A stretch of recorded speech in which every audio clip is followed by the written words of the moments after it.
এখানে 1 কাপ মাংসের কিমা নিয়েছি। এটা গরুর কিমা।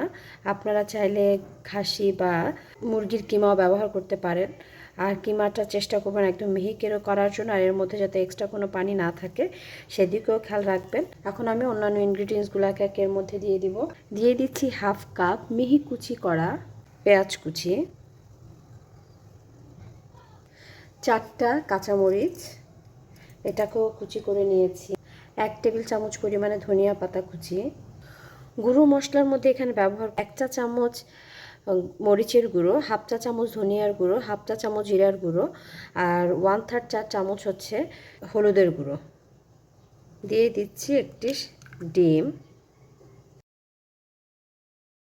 1 পিস পাউরুটি নিলাম। পাউরুটিটাকে প্রথমে ভিজিয়ে নিয়েছি, তারপরে এটাকে হাত দিয়ে চিপড়ে যে পানিটা আছে সে পানিটা ফেলে তারপর আমরা এখানে পাউরুটিটা ব্যবহার করব।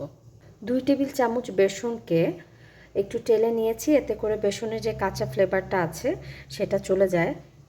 দিয়ে দিচ্ছি স্বাদ মতো লবণ। আমি এখানে প্রায় 1 চা চামচের মতো লবণ ব্যবহার করছি।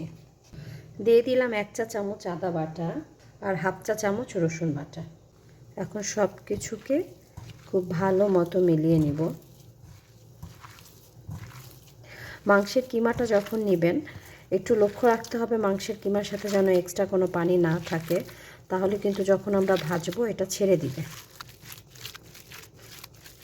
আর যদিও এতে মনে হয় যে আপনার একটু নরম নরম মনে হচ্ছে কিমার ডোটা, তাহলে আপনি সেই ক্ষেত্রে কিন্তু আরও 1 টেবিল চামচ পরিমাণে বেসন ব্যবহার করতে পারেন। বেসনের পরিবর্তে কর্নফ্লাওয়ার ব্যবহার করা যায়, তবে এই নারগিসি কোফতা কারিতে কিন্তু বেসনটাই ব্যবহার করা হয়। 4টা হার্ড বয়েল ডিম নিয়েছি। হাতের তালুতে একটু তেল মেখে নিলাম। কোফতা থেকে আমি কোফতা নিয়ে এভাবে হাতের তালুতে ছড়িয়ে দিব। এখানে কিন্তু মাংস পুরোটা বেশ মোটা হবে। তারপরে এইভাবে আমরা কিমা দিয়ে এভাবে ডিমটাকে কোট করে নিব।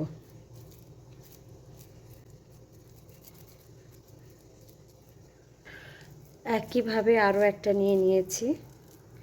প্রথমে কিমাটাকে হাতের তালুতে ছড়িয়ে নিলাম, আর তার উপরে ডিম রেখে তারপরে 2 হাতের তালুর সাহায্যে ডিমটাকে আমরা মুড়িয়ে দিব।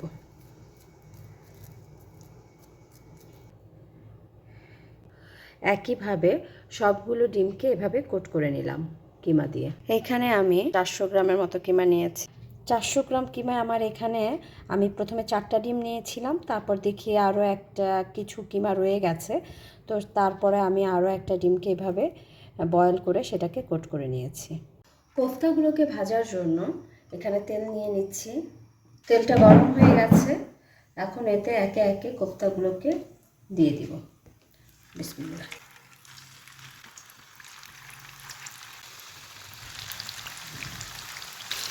এক পাশে যখন লাল লাল হয়ে আসবে তারপর এটাকে আমরা উল্টে অন্য পাশে ভেজে নেব।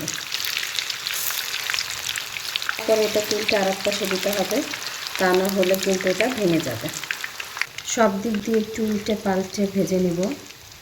উল্টানোর সুবিধার্থে কিন্তু আমি এখানে 2 স্পুন ব্যবহার করেছি।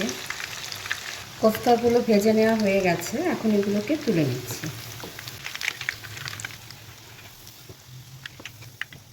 এই যে কোফতাগুলো ভাজা হয়ে গেছে, আমি একটু লাল লাল করে ভেজে নিয়েছি। রান্না না করে এই কোফতাটাকে একইভাবে কিন্তু আপনারা সার্ভ করতে পারেন। তখন এটা ইফতারের টেবিলে বা বিকেলের নাস্তায় বাচ্চাদের টিফিনে যে কোনোভাবে এটাকে আপনি দিতে পারেন।